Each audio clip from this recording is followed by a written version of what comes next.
président ñëpp xam nañ ni Ousmane Sonko ku set la ku sell la amul lu ko nit mën a toppee en terme d'honorabilité bi ci mujj mooy la fraternité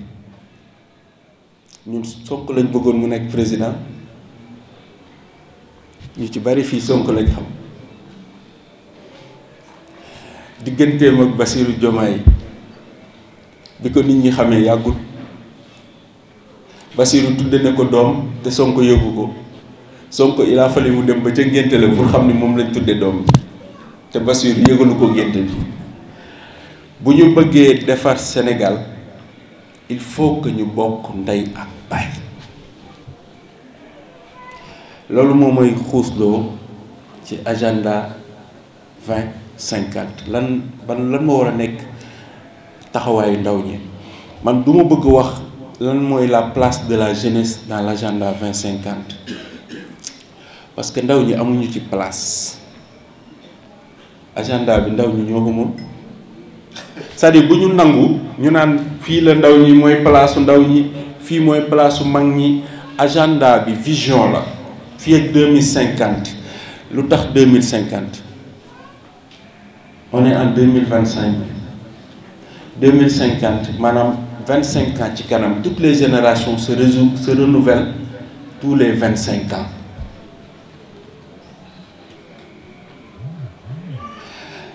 ndaw ñi ñoo nekk agenda 2050 à Z bu leen kenn nax naan leen la place de la jeunesse dans l'agenda Sénégal bu baaxee ëllëg yéen a koy fekke tey amaana ay Serigne Mboup ay Lamine ils ont mené tous les combats te yàlla dimbali na leen ñu am ay responsabilités tey bu Sénégal di baax di meññ di yàññi di am koom-koom di am karange pour suñu njaboot moo tax donc kon ñooñu kenn ëppalewu leen ci projet bi donc agenda 2050 ñun ñu ngi ko jàppee carnet de bord boo xam ni moom la ñu war a topp pour fii ak 2050 Sénégal mën a souverain Sénégal am yoon juste ba pare am prospérité te loolu mën nañ ko on a toutes les opportunités te am nañ atu yëpp am nañ ay ndaw yu bëgg a liggéey Lamine boo seetloo def na 10 ans ci ginnaaw boo demaan ay Ndakaaru wala ngay dox ci tali du bariwaan looy gis ay ndaw yu yore ay mbuus di topp oto yi di daw ngir bu ñuy wàcc sax ñu wàccaale 100 francs loolu yàggul am de non en fait daan na am mais dayo bi tollul woon nii loolu dafay wane engagement wu jeunesse que tey ndaw ñi bëgg nañu liggéey bu njëkk da ngay dem ci instance yi doo fa fekk ndaw ñi dañuy waxtaane lu soxal ndaw ñi doo fa fekk ndaw ñi dañuy xalaatal ndaw ñi décider ndaw ñi wax leen fu ñu war a jaar ak lu ñu war a def loolu nag loolu la ñu bëgg ndaw ñi am cette prise de conscience que dañu war a participer ci instance yi ak ci prise de décision yi parce que lu concerne ndaw ñi ay mag rek waruñu fa toog rupture boobu moom la ñu bëgg a créer boo leen xoolee am na direction yu bari ay xale ñoo ko jiite ay xale yoo xam ne suñu ay morom lañ ay xale yoo xam ne dañoo am xam-xam on peut prendre l'exemple de Jean Michel fii ñu bari ñoo ko mag xale yaa ngi koy challenge naan koset fu mu romb taal ko ci ay dëkkaan yoo xam ni politiciens yi daan nañ fa dem di campagne ne leen bu ñuy ñëwaat dañ leen indi làmp Jean demu fa sax campagne daa dem samp ay potoom taal ay làmpam dem ñibbi parce que loolu ba mu mënee nekk dafa yàgg parce que Sénégal musul ñàkk ay moyens pour que nit yi di gis ñu am éclairage di am ndox parce que dañoo jëlaan alalu réew mi def ko fu ñu ko warul a def Sénégal nag dina changer mais pour mu changer il faut ku ci nekk mu jël engagement ci boppam ni Sénégal day changer il faut mu am une mise en commun des énergies individuelles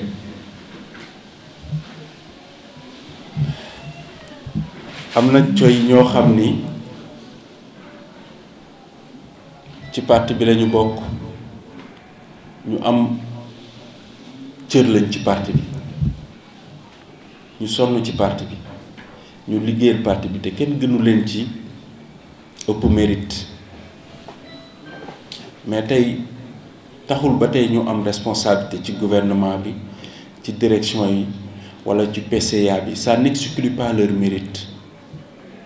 C'est un rappel très important maanaam Pastef dañ ne woon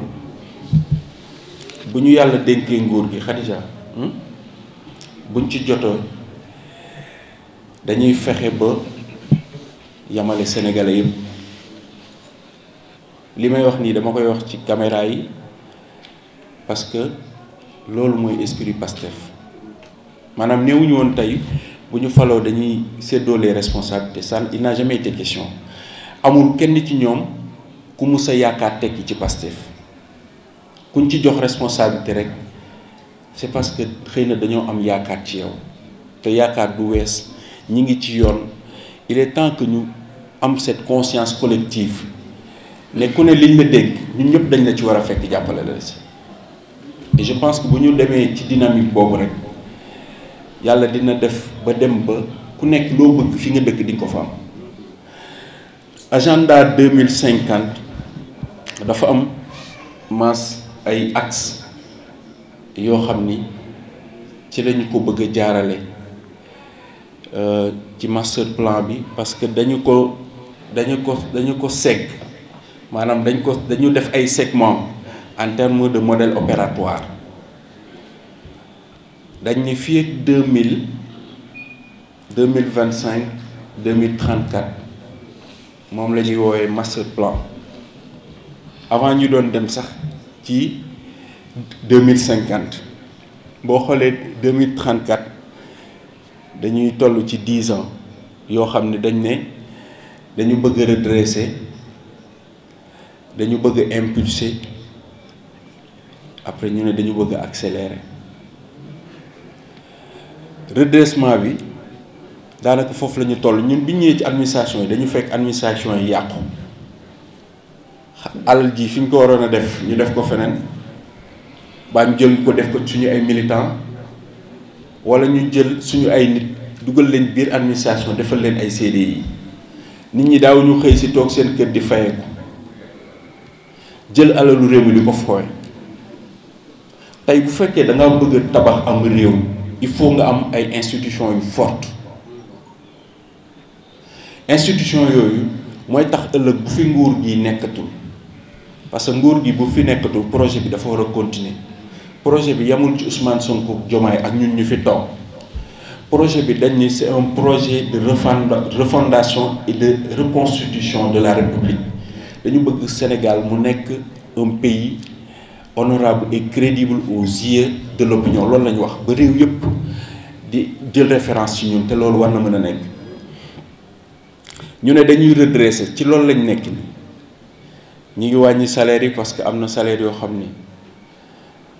Lamine dafa ëpp ñi ngi réorganiser le mode de fonctionnement parce que am na yoo xam ne amoon na fi sax mais nit yi ñoo daan def lu leen neex réew mi dafa toll ci jubbanti jikko ci la bokk jubbanti ñu jox la responsabilité nga xam ne lii ñëpp ñoo ci bokk yam nga doxal ko te mu dem ci askan bi bari na ci tey yoo xam ne ay mesures la gouvernement bi jël ko comme supprimer carte plan yi comme def ay fusion yenn agence yi parce que am na agence yoo xam ne tey mën nañu ànd ak yeneen i agence parce que boo xoolee seeni mission soranteewul c'est pas une question de suppression ou d'élimination mais de rationalisation et d'optimisation en termes d'efficacité beneen bi ñu ne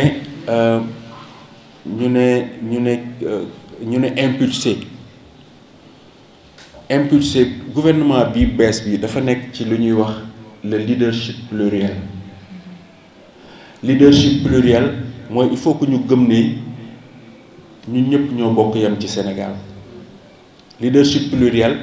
mooy fexe tey booy jox nit responsabilité mu méngoog la mu mën te mu yeyoo ko après dañ lay bàyyi yow nga doxal parce que xam-xam mooy doxal réew impulsé parce que dañu bëgg inspirer Sénégalais yi, inspirer leen à la citoyenneté active, inspirer leen sur la responsabilité citoyenne. Et loolu je pense que am nañ ay références yoo xam ni mën nañu sukkandiku ci ñoom donte ku nekk mën na doyloo boppam, mais li ñu boole nii kenn forcé wu ci kenn, ku nekk yaa jël sa initiative bu bopp ñëw accéléré, parce que it Sénégal war naa mën a tolloog yeneen réew yi. dina toll jamono yoo xam ni maas li nga xam ni moom moo am Sénégal day manqué ci yeneen réew yi ba ñoom dañuy daw di ñëw di ko ut si fii, mooy les ressources naturelles. Donc on veut que le Sénégal soit compétitif ci wàllu bonne gouvernance, ci wàllu économie, ci wàllu industrie. Des fois nga dem Casamance di ñibbi si gis camion yi ñu ne la def nañ fi une semaine, produit yi di yàqu, daanaka produit yooyu sax yu ci bari dañ koy jël yóbbu ko bitim réew, defar ko indiwaat ko jaay ñu ko ñu koy consommer. maanaam mu mel ni ñun mënuñu dara. yenn saa yi sax nga ne ñun Sénégal lan la ñu mus a créer. Donc c'est ce genre de questions moom la ndaw ñu war a poser wu. Des fois nga gis tendance su jeunesse bi, tu as envie de leur dire que bu ëllëgee yéen a fi des te tey ku la dimbali tey suba ginnaaw suba mën nga koo bañ a gis. Donc moo tax il est important que ndaw ñi xam ne avenir du Sénégal ci seen ay loxo la nekk, ci seen ay responsabilité la nekk. Donc master plan bi 2025-2034, au-delà de la vision 2050. Et nous avons ce qu'on appelle un objectif de priorité élevé, maanaam fii ak 2029. ci biir agenda 2050, il y a une étape qui est importante, mooy c'est le premier mandat. foofu moom la ñuy wax objectif global. foofu dañu bëgg valoriser ce qu'on appelle le développement endogène et durable. boo xoolee état mi ngi teg ay jéye yoo xam ni dafa nekk di déconcentré. état mi ngi teg ay jéye yoo xam ni dafa bëgg a jox doole les territoires. état dafa bëgg a jox doole, jox ressource li nga xam ni mooy les pôles, parce que jamono yi nga gis nguuru Diomaye di def ce qu'on appelle ñi ngi valoriser la territorialisation des politiques publiques. Parce que loolu je me rappelle deuxième conseil des ministres la ko le président de la République wax mu ne ay ministres am dama bëgg ngeen dem ci gox-goxaat yi, ngeen fexe ba li nga xam ni mooy agenda 2050 ak les politiques publiques ñoom ñu xam mooy lan, ñoom ñu mën ko approprier ba pare ñoom ñu doxal ko. daanaka ku jug mi ngi dem Dakar, soxla boo am yaakaar ni Dakar la mën a fajoo, alors que ressources yi nekkul Dakar. Dakar ay tali rek a fa nekk, suuf si mi ngi suñu gox-goxaat yi. taw du Dakar rek lay taw, Dakar bu tawee kenn du génn, kenn du liggéey. ressources yi mi ngi suñu ay kër, mi ngi suñu ay quartier, suñu ay gox, suñu ay commune. moo tax dañu bëgg a replacer l'intégrité dans la gestion des territoires. loolu bu yàggul tuuti dina am ay programme yoo xam ne dinañ ko lancer pour permettre aux collectivités territoriales ñu am ay jumtukaay ak ay kuréel yoo xam ne dinañ leen jege pour que yenn politique publique yi mise en œuvre bi mu bañ a jafe.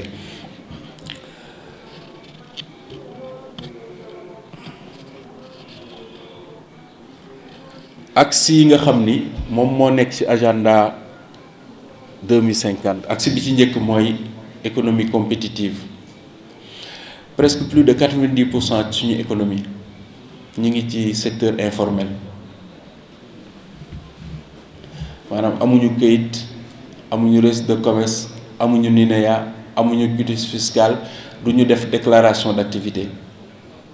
te bu ñuy financer ñooñu duñu leen financer. bu ñuy financer état buy financer du financer ñooñu de, parce que danaan amuñu këyit te ñoo yor suñu économie.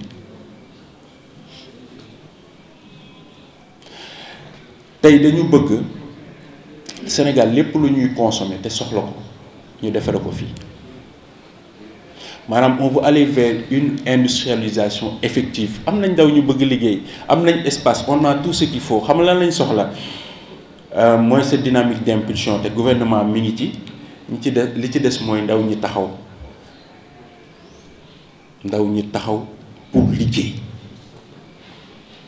loolu moo may dugal pour bañ a guddal ci le capital humain et l'équité sociale réew ndaw xam-xam liggéey moo koy defar ku leen wax leneen da leen di nax ndaw xam-xam ak liggéey mooy defar réew ñun nag dañoo tubaab yi dañ fee ñëw di ñu naan ay Mao Zedong di ñu wax ay l'histoire de la Chine di ñu jàngal ay pont de xawma lan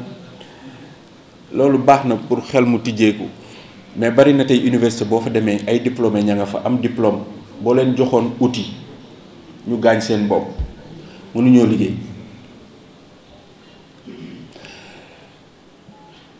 état wu Sénégal dañu bëgg tabax Sénégal jaarale ko sur le développement du capital humain maanaam nit doomu aadama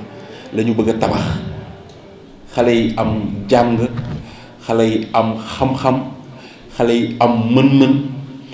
xale yi jiitu ci liggéey bii tax Sénégal mën a am prospérité moo tax ñu ne fii ak 25 ans dañu war a former 5 millions de techniciens bu njëkk formation professionnelle boo jàngee dem université ba kii après ci ngay dem defi ko am na dëkk yoo xam ni soo amee bac rek c'est des spécialisations boo nekkee xale sax ci ngay teel a xam yow li nga bëgg ak fi ngay jaar am na cours bu ñu daan faral di animer ak Mansour cours boobu mi ngi tudd POP projet d'orientation professionnelle mooy tax xale bi bu demee ba xàmmee rek mu xam ni man lii laa bëgg ñu gunge ko ci loolu tàggat ko ci ba ëllëg mu nekk ingénieur ci dara. Sénégal mënul développer sans le capital humain moo tax laa damay ñaax ndaw ñi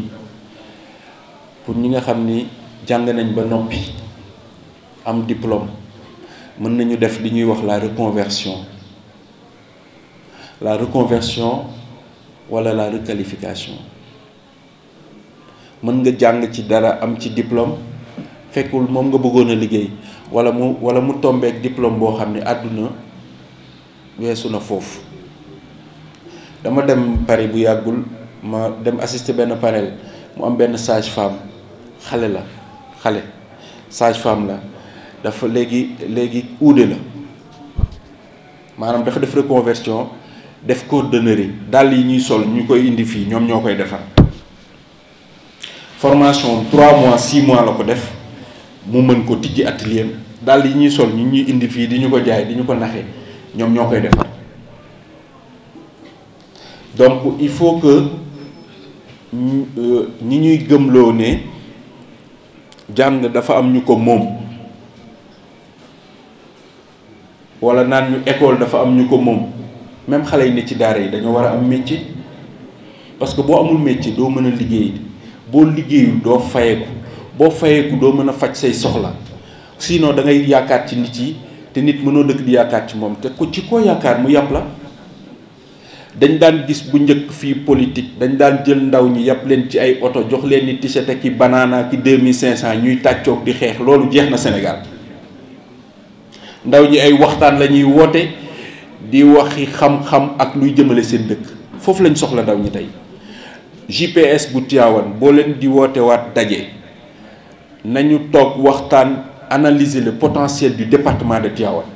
lan lañ soxla en termes de compétences nan la ñuy def pour former leen nan la ñuy def ba ICS MDL ak sociétés yi nekk fii bu ñu soxlaataa ay compétences wala ay ressources duñ dem di ko jëli feneen maanaam duñ ko sax xalaat enjeu yi foofu la nekk maanaam ñun li ñu soxla pour defar Tivaouane loolu après la ñu war a toog waxtaane en termes de compétences en termes de ressources nan la ñuy def parce que politique yi duñ ñu guider de loolu waruñu ko nangu parce que politique da lay inspirer politique day teg ay cadres politique day li ci des ce sont les citoyens eux-mêmes ñoom ñoo amee la responsable de la mise en œuvre képp koo xam ni fii bëgg nga jàng sa jàng yàqu woon nga bëgg bourse bëgg jàng parce que ñun ku ne ñu bëgg ngaa jàng rek ñun amatuñu lay képp koo xam ni xam ngeen ko muy ndaw dëkk Tivaouane bëgg bourse bëgg jàngoom yàqu mu bëgg reconversion wala mu bëgg nu mu def pour am métier wala dara jox leen ko suñu numéro maanaam ndaw ñi ci loolu waruñu cee des ginnaaw parce que buñ ci desee ginnaaw yeneen dëkk yi dañuy raw léegi xam-xam la nit ci di xëccoo. beneen axe bi c'est l'aménagement et le développement durable Mansour loolu sa domaine la cadre dafa am solo environnement dafa nekk un cadre d'impulsion boo xam ni day tax sax nit ki les citoyens ñu mën a épanouir boo xoolee ñi ngi teg ci wàllu le ministre Cheikh Tidiane Dièye ñi ngi indi ay coppite yu bari ci wàllu assainissement ci wàllu infrastructure bari na ci domaine boobu loo xam ni nguur gi fi nekkoon def nañ ko mais ay tali kenn du ko lekk ay tali kenn du ko naan amaana sax nañu ko financé ba defar ko ñun du noonu la ñu gisee Sénégal ñun dañoo bëgg lépp loo xam ni réew mi da koo soxla mu jóge ci ñun soxlaatul ñuy yaakaar le financement wala yaakaar yeneen réew yi des fois ñu ñëw fi ne dañuy def don jotewuñoo ak dara kenn mais ñun Sénégal lañu gëm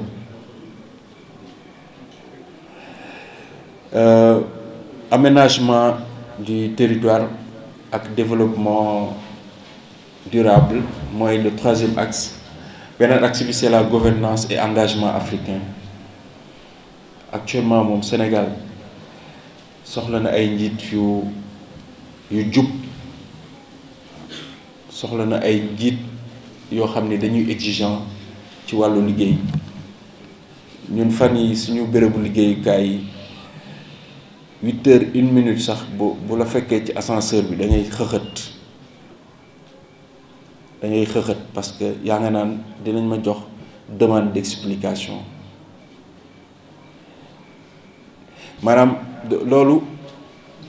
ñoom dañ ko jàppe sax lu exceptionnel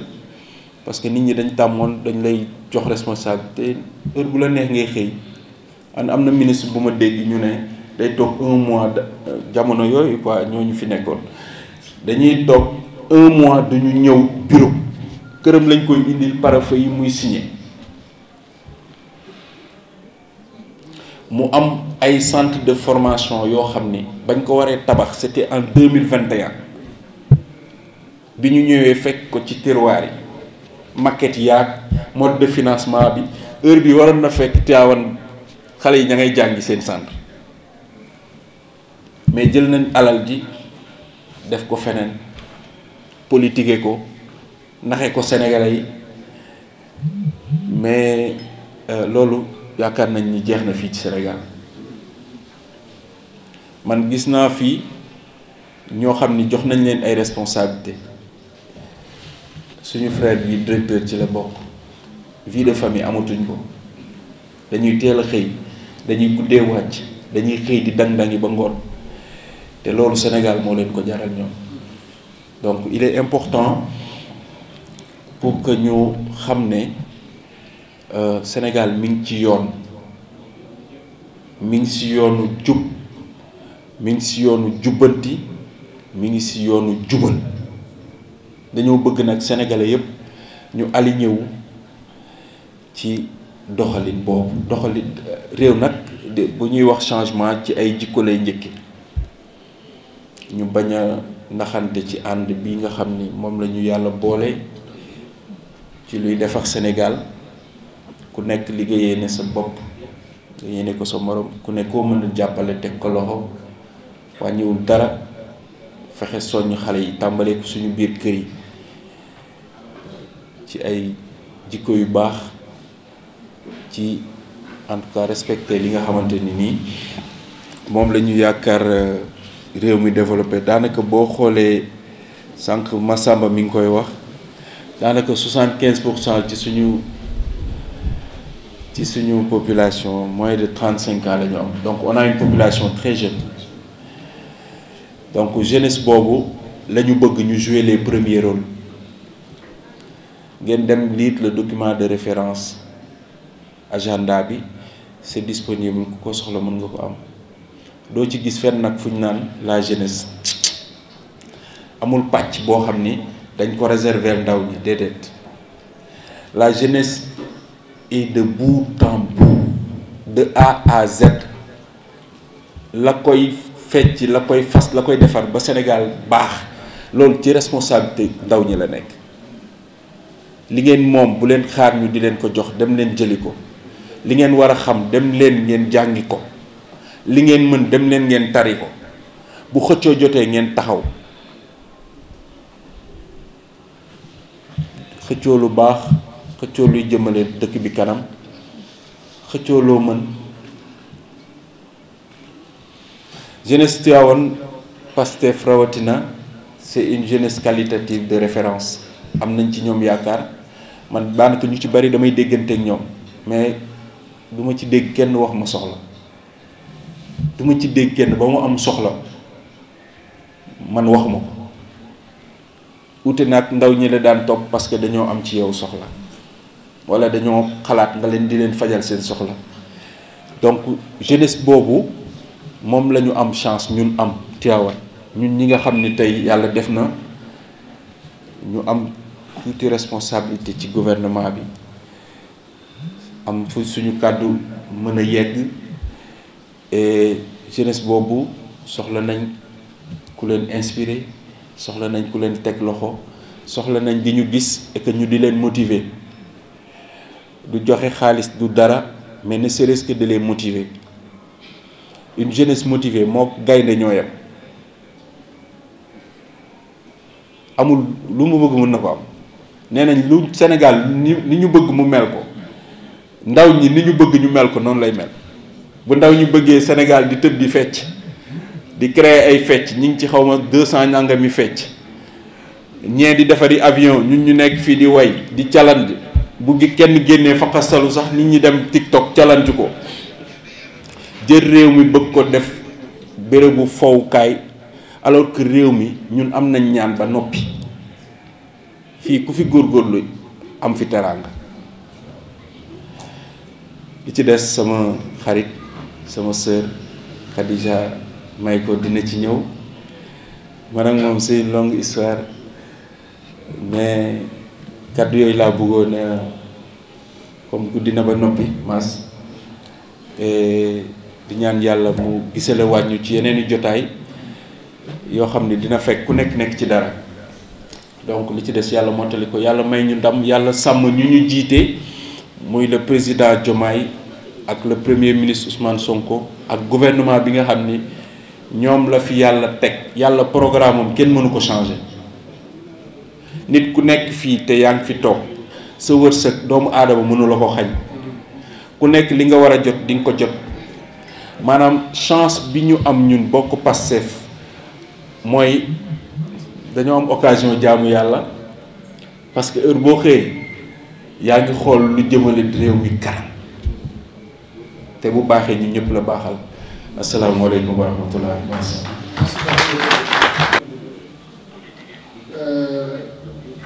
gën nañu xam lan mooy vision Sénégal 2050, parce que développé nga si 4 axes yëpp. vraiment li ma si gën a retenir mooy li nga développé si le capital humain. parce que bu ñu réeroo biir kër yi mën nañ pour mu jox ñu aussi ay impression sur le rôle et la place de la jeunesse dans la vision Sénégal 2050. Khadija yéen ñëpp ngeen xam ko xàmmee ko, mu nekk jigéen bu jàmbaare si combat bi. macha allah nekk koo xamante ni vraiment royukaay la. parce que njiit noonu la, njiit dañ ko war a nekk koo xamante ni dafay nekk exemplaire. koo xam ni doo ko xoolee rek mu am lu la inspiré comme ni ko wax tout à l'heure. doo ko xoolee rek day ëpp la inspiré donc moom si jigéenu Pastef yooyu la bokk donc Khadija c'est un honneur pour nous de vous recevoir ici dalal ak jàmm et merci aussi de partager avec nous un peu de votre temps vraiment sur cette question du rôle de la place de la jeunesse dans la vision Sénégal 2050. Vous avez la parole, Madame le maire.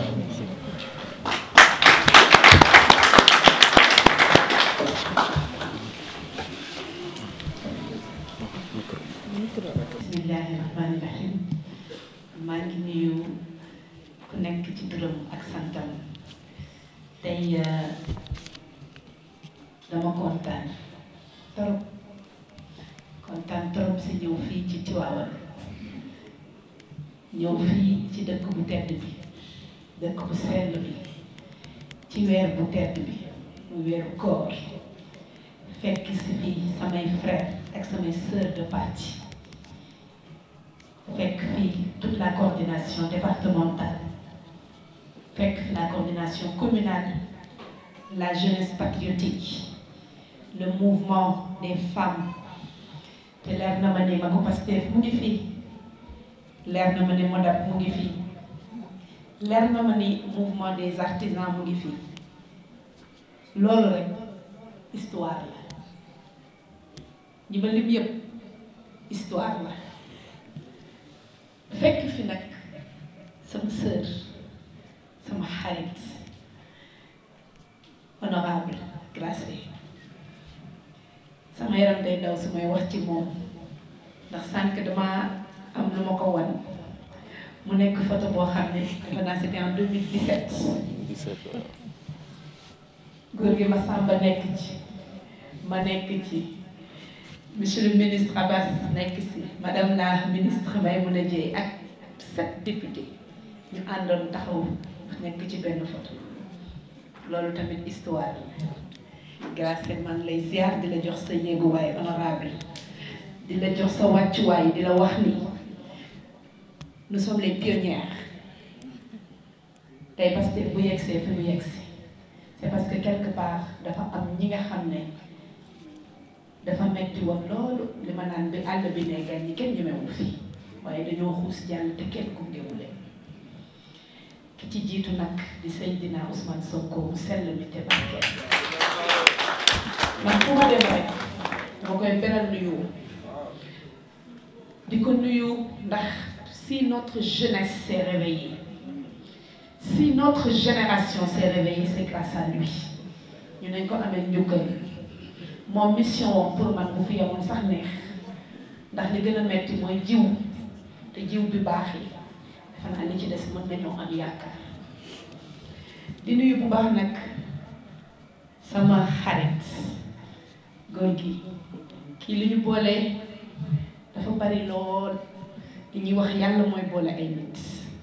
góor gi Massamba sama xarit la sama xarit la sama xarit la góor gi sama frère la góor gi sama complice la man tey daal table bi honneur bi ma am toog fi fu ko nit nag to weesu na ko te pour man li mooy Pastef ñun ñëpp a am Pastef ndax bu ñu nee Pastef Pastef foo tax te bu ñu nee Pastef foo rek wolof bi lépp tekki na ko bu ñu nee Pastef ci suñu turu parti rek mën nañ cee jàng lu bari ci lan moo war a doon suñu taxawaay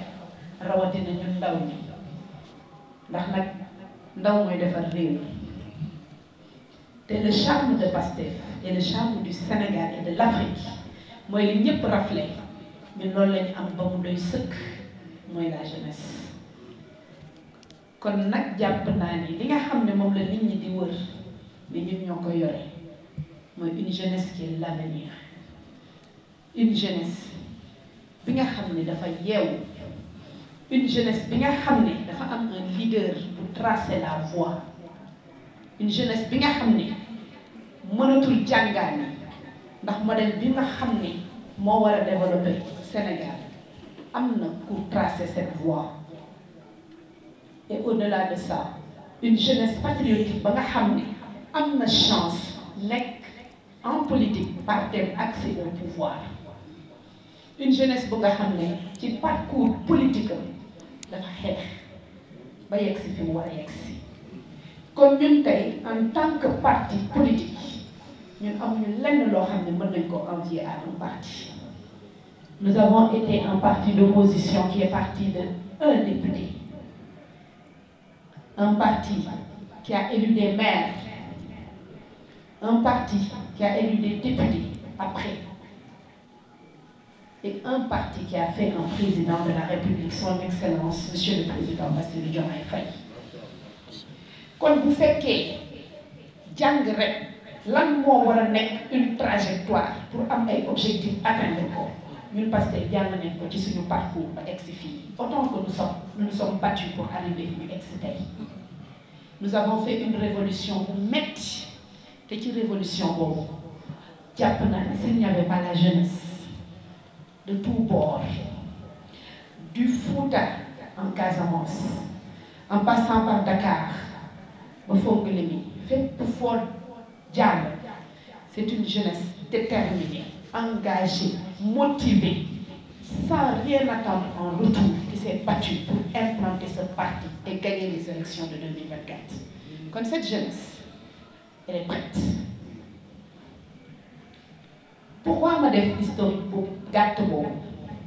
C'est juste pour dire que Pastef, on a été des combattants.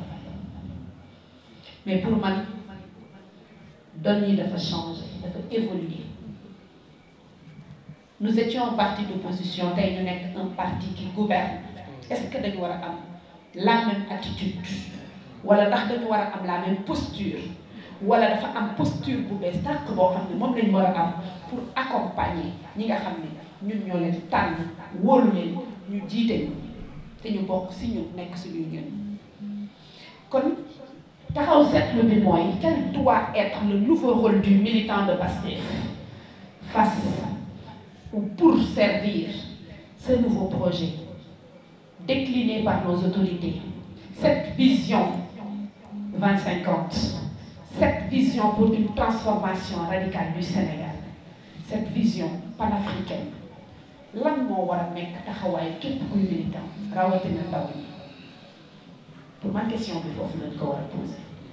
Est-ce que c'est observer? Est-ce que c'est attendre? Est-ce que c'est critiquer? Est-ce que c'est être observateur, silencieux ou passif, subir? Il y a beaucoup de rôles que nous pouvons jouer. À nous de choisir lequel nous voulons réellement jouer. En tout cas, moi, dans ma vie, j'ai toujours dit que je ne serai jamais spectatrice de ma vie. Je serai une actrice. Et qu'on est acteur, moi, qui nga xam ne dafay jóg pour jouer sa partition. Donc pour moi, les valeurs yi nga xam ne ñun en tant que jeunes war nañ ko porter aujourd'hui dafa war a nekk ay valeurs d'initiative war a nekk ay valeurs yu nga xam ne dafay tourner autour de comprendre les enjeux kenn waruñu ko mën a gën a xam ndax suñu parti nag moo falu les valeurs yi nga xam ne dafa war a tourner autour de la conviction profonde que ñi nga xam ne ñoo ànd outil défendre ba gagner li ñu teg dañ ko teg ci lu wóor dañ ko teg ci xam-xam te dañ ko teg ci bëgg Sénégal te loolu nag ñun ñoo ko mën a màggal ñun ñoo ko war a wane ñun ñoo ko war a fësal kon suñu première mission en tant que militants politiques parce que osons le dire nous sommes des jeunes nous sommes des femmes nous sommes un parti politique suñu premier rôle suñu premier taxawaay mooy porter véritablement le projet 2050 ku ne ci ñun war naa mën a animer lii nga xam ne mooy le parti ci koñam d'abord ci këram ci famille ci ay liggéeyukaayam fépp fu mu nekk rek sa première responsabilité c'est de faire comprendre aux gens lan mooy enjeu bi nga xam ne Pastef moom la porté pour une transformation systémique du Sénégal waaye loolu ku ko bëgg a am bëgg ko xam dalay jaral nag nga wéet ak sa bopp jàng dalay jaral nga dem uti xam-xam lii ñu tegal lu mu doon lii ñu tegal lan mooy mbóot bi di jege ñi nga xam ne ñu ngi ci lakkal leen witt Et c'est le lieu aujourd'hui de demander à mon frère Gorgui Massamba Boye, pour moi c'est inadmissible que dans ce parti nous toquons et que les instances ne fonctionnent pas. Parce que c'est ça qui permettrait à cette jeunesse engagée de pouvoir comprendre quel est le rôle qui doit être le leur et de se mettre en mouvement. Et je demanderai à l'école du parti, qui a été la force, qui a construit ses militants de qualité, Mou Djogat, delluwaat jël son bâton de pèlerin pour que partout dans le Sénégal on sème cette graine bi nga xam ne c'est la refondation systémique et la renaissance d'une nouvelle Afrique boo xam ne le point de départ c'est le Sénégal. Nous avons déjà tous les agrégats pour le réussir. Encore faudrait-il mettre en exergue toutes les compétences qui doivent être mises ensemble pour pouvoir le réussir. Nous avons une jeunesse engagée, des femmes déterminées à servir ce projet. Encore faudrait-il leur donner les moyens de le faire. Pourquoi je le dis? Parce que mënuñu ku ci nekk toog ci sa ruq di xalaat, di inventer, di jéem a comprendre. Nous devons avoir une hégémonie de pensée et l'assumer. Cette hégémonie de pensée, elle est déclinée dans la vision 2050. Cette hégémonie de pensée, cette direction, cette trajectoire et cette vision pour le Sénégal doit être compris par tous les Sénégalais, indépendamment de leur appartenance politique. Ils doivent comprendre quelle est la direction à prendre. Et pourquoi? Pour que chaque Sénégalais, pour que chaque père de famille, pour que chaque mère de famille, pour que chaque enseignant, pour que chaque individu puisse jouer le rôle qui doit être son rôle dans ce projet. En tant qu'enseignants, nous devons savoir que véritablement, ce projet vise l'industrialisation et nous devons former nos jeunes pour qu'ils soient des techniciens,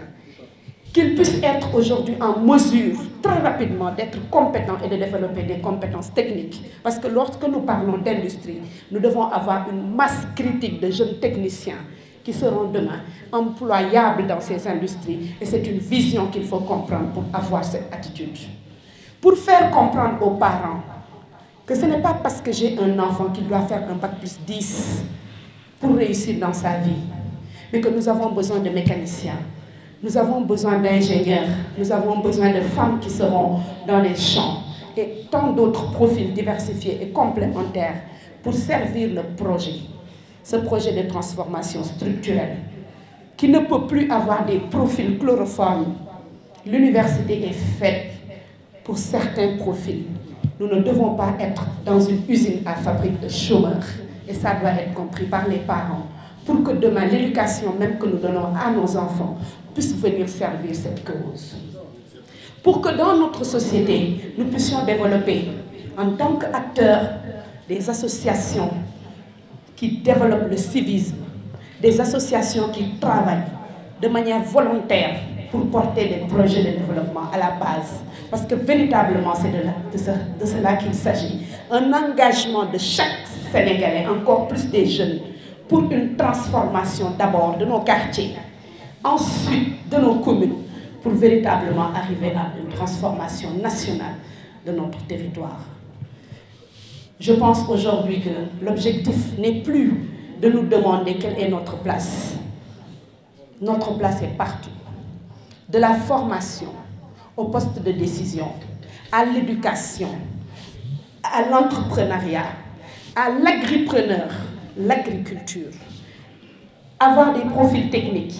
informatiques et j'en passe. Avoir de l'éthique, avoir une rupture dans notre façon de concevoir notre emploi, autant de sujets qui nous interpellent en tant que jeunes. Parce que nous, on se demande, est-ce que je vais avoir un emploi? Un emploi, on ne le cherche plus, on le crée. Parce que les conditions d'un développement endogène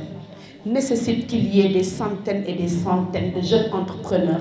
qui s'investissent, qui prennent des risques et des initiatives. Voilà le rôle que le jeune doit jouer dans ce Sénégal. Objectif 2050. Je dis tout ça pour dire que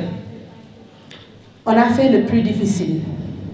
Mais li gëna metti mo ngi ci suñu kanam parce que nous n'avons pas le droit d'échouer et nous avons le devoir de réussir cette transformation systémique. Et ça passera incontestablement par une jeunesse consciente des enjeux, mais une jeunesse qui est capable aujourd'hui de se sacrifier pour la prochaine génération. un jour que nous n'assisterons pas au renouveau de l'Afrique. Nous n'assisterons pas au renouveau de l'Afrique. Mais nous pourrons être un jour fiers de poser les bases de la refondation de l'Afrique. Et c'est cette refondation que nos leaders, que notre président, que notre premier ministre sont en train de poser. C'est cette refondation aujourd'hui qui nécessite qu'on parle des valeurs, qui nécessite qu'on arrive aujourd'hui à avoir l'éthique comme règle de gouvernance, qui nécessite aujourd'hui qu'on parle du jubanti, qui nécessite qu'on parle des finances publiques transparentes, qui nécessite aujourd'hui qu'on oriente le développement vers des sujets ou vers des objectifs qui servent les besoins des Sénégalais avant tout. Aujourd'hui, une nouvelle page s'écrit au Sénégal et en Afrique. Et fondamentalement, je suis convaincue que c'est la jeunesse sénégalaise qui sera le verrou, la clé qui va ouvrir la porte de ce développement. Ce pays ne se fera pas sans nous. Donc nous n'avons qu'à mesurer toute la responsabilité qui est la nôtre et nous mettre en ordre de bataille pour venir servir cette cause et accepter d'être une génération sacrifiée. Mais une génération qui se sacrifie pour que demain, nos enfants et nos petits-enfants puissent vivre dans un Sénégal meilleur que le nôtre. Parce que nous n'avons pas d'emploi en 2025. Nous avons honte aujourd'hui de nous regarder en face d'un miroir parce que da ngay toll ci tekki doo am loo tekkee dañu war a yéene suñu ay doom ñu war a dund leneen lu nga xam ne du doon loolu. Et pour qu'on y arrive, nous avons une génération qui n'a pas le choix, qui doit se sacrifier. Et cette génération ne doit faire qu'une seule chose à ce moment, c'est comprendre lan mooy enjeu bi mu pare taxaw pour jouer son rôle pleinement. Et je pense que c'est tout le sens du débat que nous sommes en train d'avoir. Je finirai juste par vous dire que dans 2 ans, un peu moins, dañuy dem ci enjeu bu mag muy des élections locales. Ce sera le lieu pour chaque citoyen de servir d'abord sa localité dans un conseil municipal, de servir Tivaouane, de porter véritablement un changement à la base en incarnant nous-mêmes le nouveau type de conseillers municipaux, d'acteurs et d'exécutifs au niveau local que nous voulons être. Le développement est une question nationale, mais elle ne sera que si elle est locale. Donc chacun d'entre nous, à travers nos différentes coordinations, doit se préparer demain à pouvoir investir en masse les conseillers municipaux pour pouvoir véritablement jouer le rôle qui doit être le nôtre dans nos territoires, dans nos terroirs, à tous les niveaux, en sachant que les secteurs qui sont dédiés aux collectivités territoriales sont assez intéressants et chacun d'entre nous a des compétences à faire valoir. Je vais m'en arrêter là et vous dire juste que nous sommes le projet, nous les jeunes. Nous sommes le projet, nous les femmes. Et l'avenir de ce continent est entre nos mains. Il sera ce que nous déciderons. Soit nous serons spectateurs ou nous serons des acteurs. Moi, pour ma part, Khadija, j'ai décidé d'être une actrice. Et la question que je vous pose est de savoir quel rôle vous voulez jouer en tant qu'acteur ou en tant que spectateur de votre destin.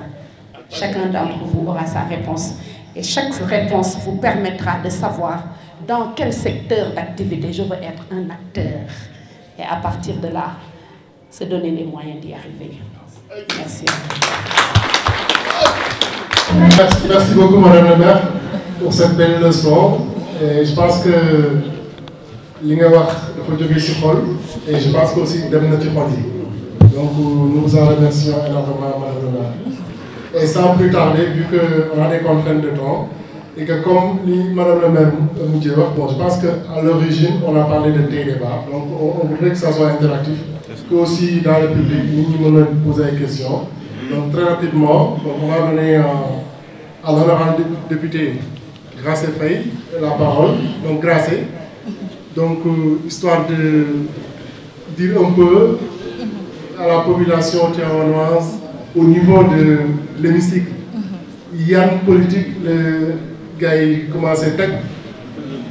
yoo xamante ni mën na wax ni c'est des politiques de jeunesse. Merci beaucoup, honorable. Asalaamaaleykum mbooloo mi maa ngi leen di nuyu ñëpp di leen ziar di jiital nuyoo bi nag xalifa général des Tidianes Serigne Babacar Sy Mansour di ci teg aussi soxna Faty Mbacké mi nga xam ni moo fi toogal tarixa murit fii ci Tivaouane ñëpp xam ko di nuyu sama frère yi ma fekk fii yépp sama sœur yi jotaay bii nag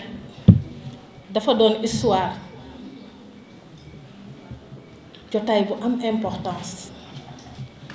torop ci histoire politique surtout ici à Tivaouane mais ci histoire politique fii ci Sénégal liy wane lépp loo xamante ni si mooy defarum réew mais balaa ngay dem sa réew da ngay njëkke sa gox la jeunesse machallah vous êtes très ambitieux tey kii ngeen invité muy Khadija Mahécor comme li mu wax mënul wax ci man mais mooy li ma dal ci moom mënuma wax ci moom bu bari parce que on a vécu des moments difficiles ci Pastef ba Pastef di door di metti torop mooy li mu wax léegi bi àll bi dee tàkk kenn ñemewu fi dañu xuus jàll kenn gungewuñ di dem fu ne nag mu metti torop di jéem lu ne te moment boobu c'était quoi pour ñu xam lan mooy projet bi ñu doon ay jigéen engagé wu te booba politique yombul ndax dañu jàppoon ni jigéen buy politique ka muy topp mooy ka yor xaalis mais ñun dañu taxawoon sunu objectif mooy politique autrement ñu koy sante nag président Ousmane Sonko kooku moo yee li doon nalaw ci ñun macha allah ma sœur bienvenue fi nga ñëw danga fi war a ñëw ba ñuy daje 2017 metti woon na jour boobu sunu frère toog nii moo ñu doon defal formation à Yoff c'est vrai danga ko nangu parce que nii ngeen ma ko waxee woon jour boobu ñu daje dañu ñëw ñu ñëpp góor moo ñu doon formé y avait Birame Souleye Abbas et tout madame la ministre dañu taxaw ni ma grâce dañuy nangu góor gi ci yow parce que ñoo la ko gën a soxla billaahi te boobaak léegi ñoom dem nan ba nangu ko man li ñuy gis góor gi sax gisatuma ko liy wone ni ànd bu sincère dafa am solo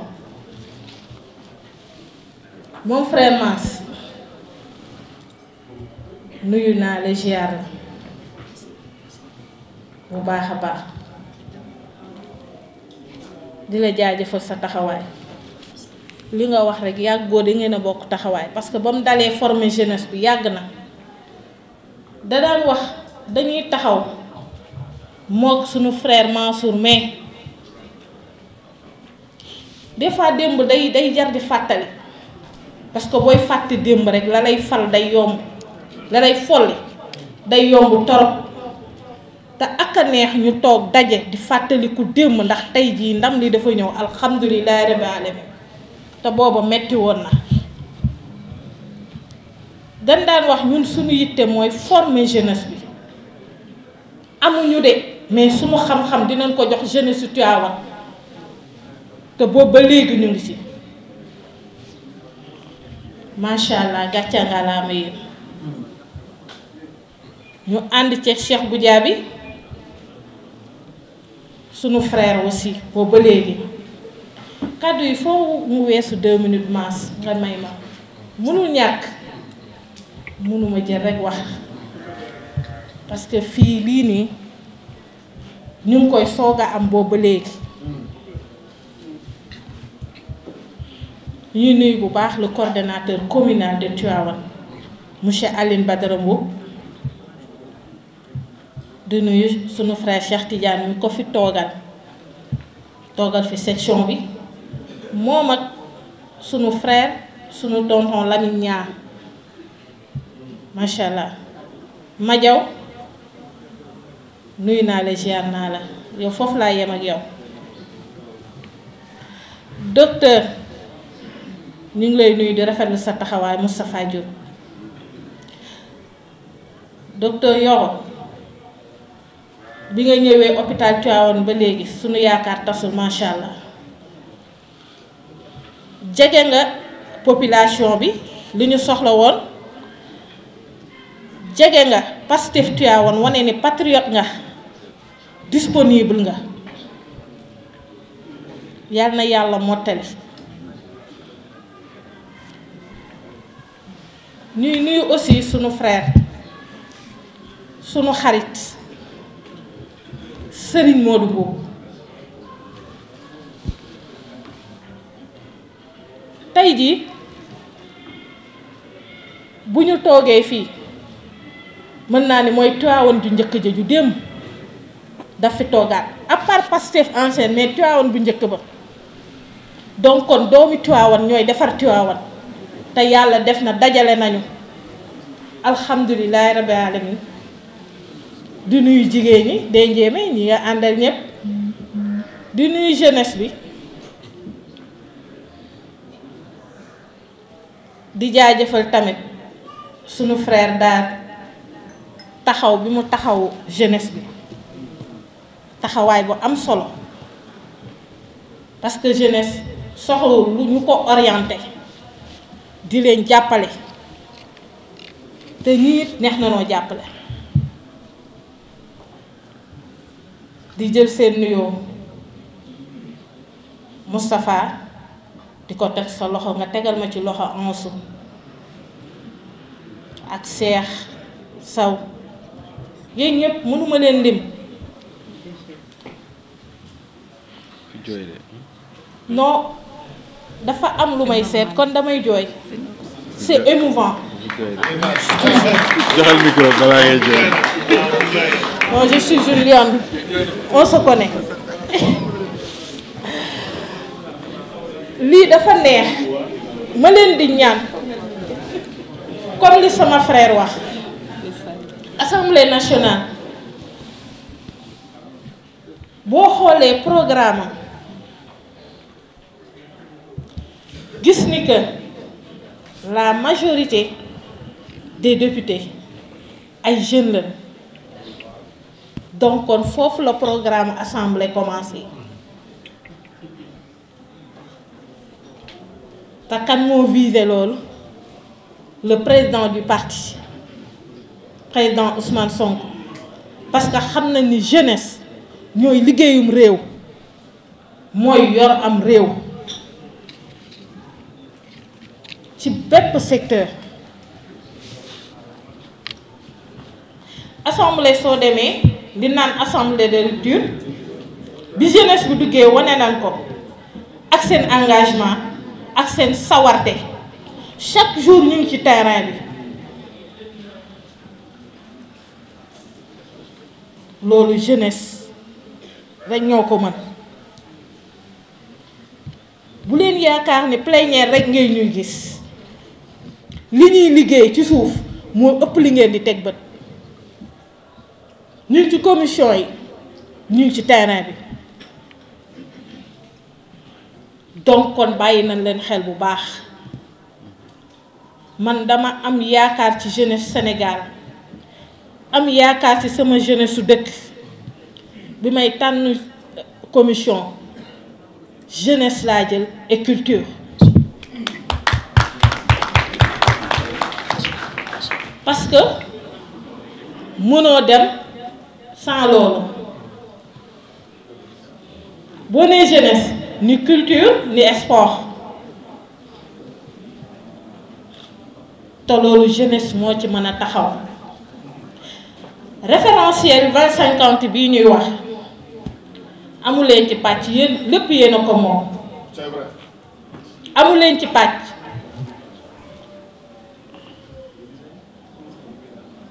Commencement dañu taxaw ni nañu fexe jeunesse bi engagé wu na fexe mag ñi engagé wu. lu ñu doon wax au début ku ci nekk sa kër na nga fexe 5 personnes adhéré Pastef loolu moo doonoon slogan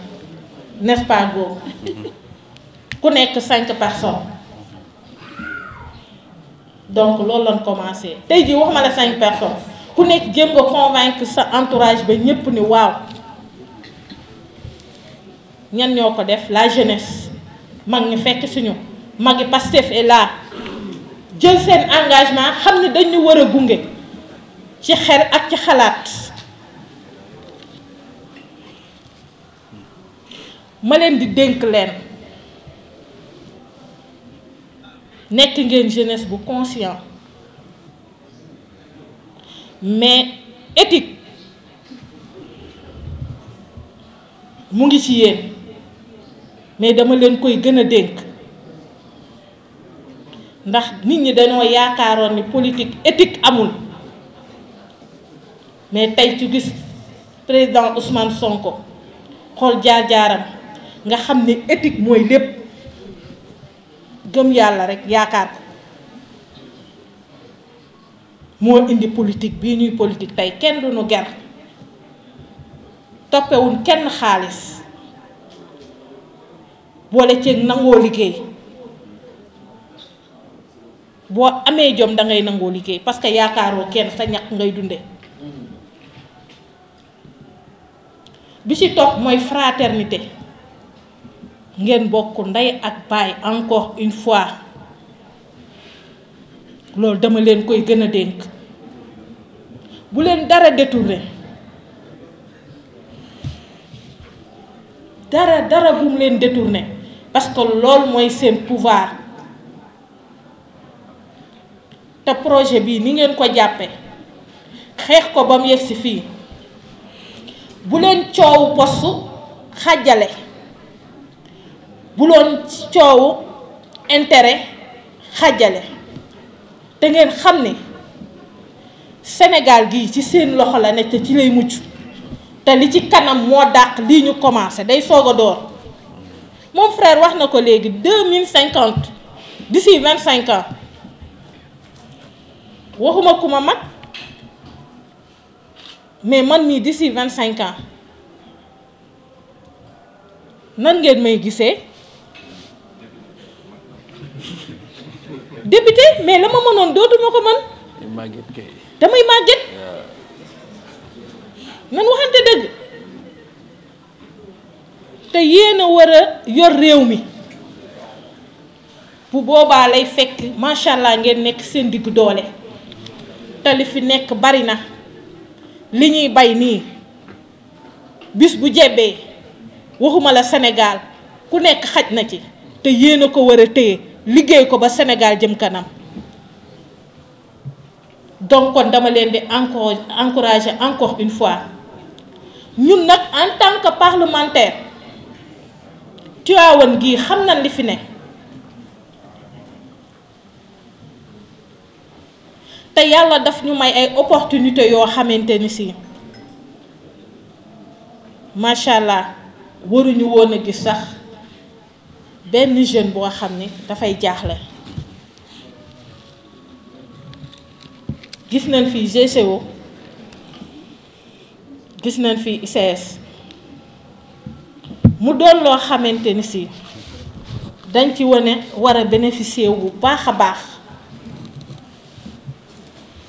ma leen di xamal ne sunu yitte mooy waxuma liy ñëw de waaye secteur yooyu lépp luñ ci man ñu nag sunu collègue yi fi nekk dinañ ko dox ba wàll bu ngeen ci ma war a am ngeen am ko ci bañ naa ko ba bi may def question écrite ci laa njëkkee teg ci santé ndax jigéen ñi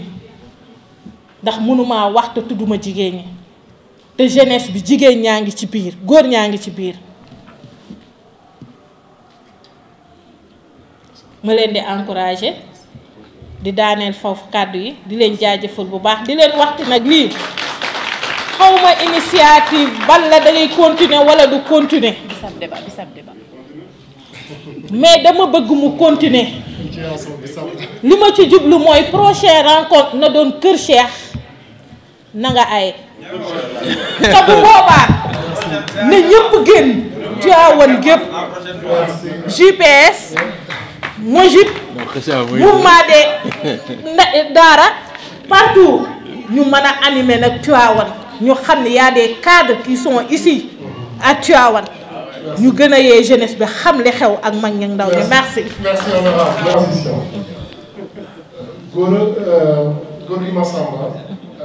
sur la politique de formation actuellement lan la état bi teg en 2 minutes Gorgui parce qu'on a des contraintes de temps mais les grandes lignes pour nit ñi xam quoi pour nit ñi xam qu'est-ce que état au Sénégal war na tabax 38 centres de formation. C'est des centres de formation polyvalentes avec des capacités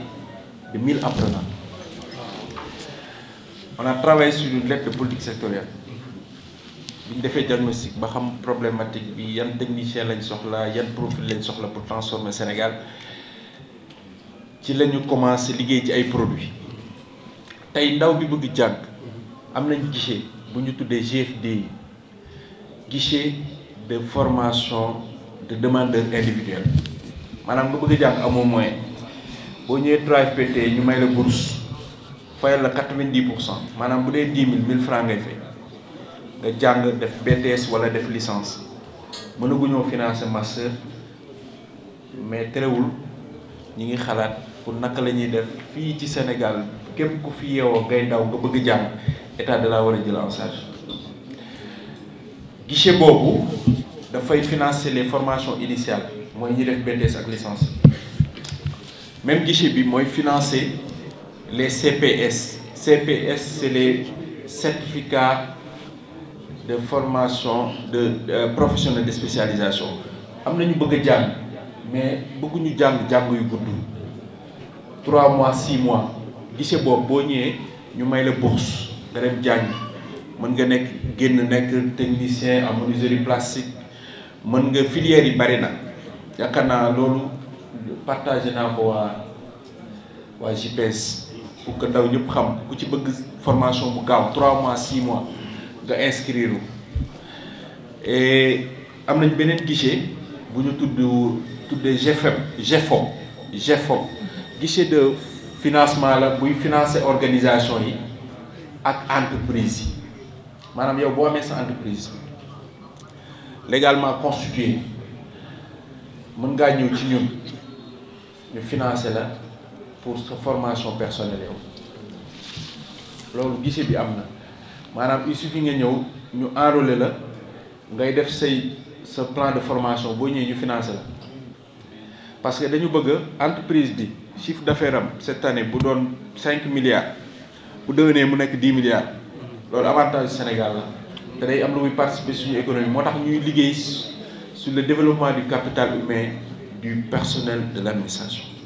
ci même guichet boobu dañuy financer les organisations comme les organisations de quartier sa koñ nga am organisation rek mu am récépissé am kayit boo ñëwee ñu financer la ay formation yoo xam ni yow organisation bi yaa koy porter yaakaar naa loolu jotoon nañ ci waxtaan pour que ma ne organisation yi dañu fexee dem uti kayit ngeen ñëw ñu financer leen ngeen organiser seen bopp seen i koñ seen i commune seen i département ay formation on a des établissements yoo xam ni on va les mettre en contribution pour ñu ñëw defal leen ces formations là nekkul ay guichet de formation politique nekkul dañuy ñëw pour former suñu ay militants ay guichet la yoo xam ne Sénégal yëpp ñoo ci bokk yam mais da ngay jaar ci yoon pour mën ci bénéficier wu beneen guichet bi mooy GFET c'est le guichet de financement des établissements mais les établissements publics maanaam tey nga am centre de formation bi nekk Tivaouane mën na def demande de financement d'un projet d'investissement bu ko indee ñu financer ko pour mu yokk ay infrastructure pour mu yokk ay équipement pour mu yokk ay jumtukaayam pour gën a mën a former pour gën a mën a am qualité parce que loolu lañ ci jublu dañ ni accès qualité am na yu bari yoo xam ni tey su ma ko waxee fii ci laa jëm da ngeen naan loolu amul Sénégal te ay produits la yi mi ngi fi loo xam ni pour jeunesse bi la mais il a fallu ñun ñu dem si structure yooyu pour xam ne loolu existé na et pourtant askan bi ñoo ko boobu mais mosuñu cee wax nanguñu ko woon siiwal ku ko bëgg ku ci bëggaan sax da ngay sonn parce que daf doon mel ni boo bokkul ci ñoom doo ci am léegi am nañ ay produits bi ci njëkk mooy approche systémique boo xoolee mooy dañu fexe boole structure état yi nga xam dañuy yëngu ci orientation profilage formation entrepreneuriat financement da nga naan gis ku ne di demal boppam day gis benn ndaw dem ci 5 agence yëpp may ko bourse may ko formation mu dem ADPME dem DER dem 3FPT agence yëpp mu dem fa te soxlawul dem foofu yëpp ci lañ mettre en place un parcours d'insertion moom lañ tuddee approche systémique bi yow buñ jotee ci yow xale bi yow balaa ñu laa bàyyi nga tëy ci dara dañoo boole ANPEJ boole 3FPT boole DER fi mu toll nii dafa yoroon xaalis boo xam dafa waroon a former ay nit te xaalis boobu dañu koo indi pour ñun ñooy former ñooy financer la formation ñoom ay projets yoo xam ni c'est pour financer des entrepreneurs ñu jël xaalis bi dem jox ko maanaam dañu bëgg delloo les structures seen ay mission éviter parallélisme yi ku nekk bëgg a def li sa morom di def muy am ay cacophonie tel yi état du mën a sax def bilan mënul am ay statistiques parce que doo xam ci koy def ñëpp bëgg a def formation ñëpp bëgg a def financement 3FPT moom moo amee la responsabilité du financement de la formation moom formé wul leen c'est les établissements qui forment parcours boobu tey boo bëggee def entrepreneuriat boo ñëwee par exemple ba inscrire ci parcours bi ANPEJ dañoo am ay psychologue conseil dañ lay questionner laaj la loo bëgg a def ba xam sa profil ba xam say prédisposition des fois nga gis benn ndaw bu ne man lii laa bëgg a def fekk dafa gis xaasim di ko def rek wala mu gis ne am na ku ko def ba réussir ci fekk moom amul sax les prédispositions donc l'idée du premier contact d'insertion avec ANPEJ c'est d'identifier ton profil boo paree ñu yóbbu le 3FPT ñoom ñu xam ne lii nga soxla ñu finaliser fekk entrepreneuriat nga bëgg a def dañuy jël liste bi yow doo dem DER de yow yaay dem DER ñun ñooy yóbbu sa tour DER waa DER contacté la bu fekkee da nga bëgg a liggéey ci entreprise nag bu boobaa am nañ produit bu ñu tuddee PFI dañ ne léegi entreprise yi bu ñu ñëwee xam nga dañ leen daan financer à hauteur de 90% léegi 100% dañ leen di financer mais dañ naan la ñun dañoo bëgg bu ñu former xale bu paree liggéey moom lañ tuddee projet de formation insertion signé nañ ak EFAS un PFI de 50 jeunes mais loolu maire yi ñooy jël initiative maanaam mairie Bel-Air ñoo jël initiative contacter EFAS xam EFAS day am main d'œuvre day soxla ay profil bi ñu signé PFI bi EFAS 3FPT mairie Bel-Air ñun ñu financé formation 50 techniciens bi ñu leen formé ba pare ñu ñëw ci cérémonie bi xale yi jot seen diplôme signé seeni contrat dem liggéey on l'a fait avec Sen'Eau ñi ngi koy bëgg a def ak Total ñi ngi koy bëgg a def ak société yu bari fii ci Sénégal dañ ne leen léegi profil yi ngeen soxla chaque année da ngeen ñu koy wax boo leen ñu ko waxee on signe des PFI maanaam bëggatuñ di financer di former ay xale yoo xam ne après xamuñu nu ñuy mujjee donc tey je prends l'exemple de Tivaouane GCO ICS MDL chaque année ils ont un plan de formation mais plan de formation yooyu ñun suñu ay autorité dañ ko war a xam maanaam dañoo war a dem ci ñooñu ne leen ñun suñu ay ndaw dañoo yayoo liggéey fii dañoo bëgg ngeen jox ñu seen plan de formation pour que ñun ñu uti pexe pour que ndaw ñi am ay capacité pour ñëw liggéey fii parce que boo waxee rek ñu ne fii ndaw ñi amuñu profil mooy lan profil mooy nga jàngal nit ki mu am xam-xamu liggéey loolu te loolu taxawaay la laaj léegi pays fii yooyu mën nañ ko am fii ci Tivaouane à travers GCO à travers ICS chaque année seen plan de formation ñun ñu financer la formation bu ñu paree ñu recruter xale yooyu ñu former am nañ benn produit bu tudd formation duale mooy da ngay bëgg formation comme à ton âge quoi mënoo di wax say soxla say waajur mënatoo tàllal loxo nga bëgg formation mais genre profil yooyu dañ lay yóbbu dual maanaam da ngay jël une partie de ton temps en entreprise beneen partie bi nga dem defi formation léegi entreprise lañ lay fay non seulement mooy fay sa formation mais dina am loo xamante ni dina mën a loolu c'est avec comment ça s'appelle le PF2E. Donc avant-dernier mas gouvernement au Sénégal lundi la ñuy def 1 an mais li ñu xalaat yëpp bind ko bëgg koo def bis bu yeggee ci Sénégalais yi réew mi changé am na programme boo xam ni ñu ngi tudd C360 mi ngi maanaam compétence circulaire am na ay milliers d'étudiants yu nekk université jàng nañ ba pare am seen master ñi am nañ DEA ñi ngi foofu toog ñi mewu ñëw génn parce que xamuñu fu ñu jëm ñooñu programme boobu day dem fekk leen fa ñu nekk ci université yi former leen 3 mois 6 mois pour ñu génn non seulement dinañ libérer chambre dinañ régler une question de proximité ou d'hébergement parce que flux amul université les étudiants ils ont peur de sortir parce que xamuñu fu ñu jëm am na ñoo am nañ diplôme mais amuñu qualification am na bu ñuy wax Jakarta sécurisé actuellement ndaw ñu bari dañuy dawal Jakarta mais est-ce que ñooñu dañ leen war a bàyyi noonu rek wala ñu seetaan leen léegi xalaat nañ ci un programme bu ñu tuddee Jakarta sécurisé ñooñu dañ leen di former maanaam tey bala sax ngay am permis de conduire di dawal Jakarta da ngay subir une formation sur le code de conduite sur des questions de civisme parce que ay bakkan nga yem beneen bi mooy élan citoyen c'est pour les ASC ndaw ñi ñu ci ASC ñu ngi ci koñ ñu ngi ci quartier yi programme yu bëri na mais loolu laa mën a wax tey ku bëgg bourse wala dara da ngay dem fii pôle emploi Omar Dramé mi ngi fa soo demee nga bind boo bëggee jot ñi ci kaw da nga leen di jot parce que ñoom ñun lañ fi nekkal askan bi lañ fi nekkal donc peut-être parfois problème mooy nooy def ba jot leen mais ñun luñ ci xam luñ ci mën rek incha allah mais en tout cas la politique de la formation mécanisme yi ñu teg xëy na at mii ñu ngi woon ci réfléchir ci politique sexuelle ci stratégie mais at mii ñu jëm ku bëgg a jàng am xam-xam bokk ci ñuy liggéey réew mi incha allah di nga ci jot. Merci beaucoup. Ça valait le coup, hein, ça valait le coup de revenir sur la question parce que l'erreur ne nous brille pas parce que on est avec une population assez jeune, JPS moo organisé donc c'était important de donner les détails quoi. Gars yi mën a xam ni effectivement am na ay jéego yu état bi def na. Merci beaucoup Laurent. Donc sans plus tarder nous allons donner la parole à notre invité Docteur Diagne.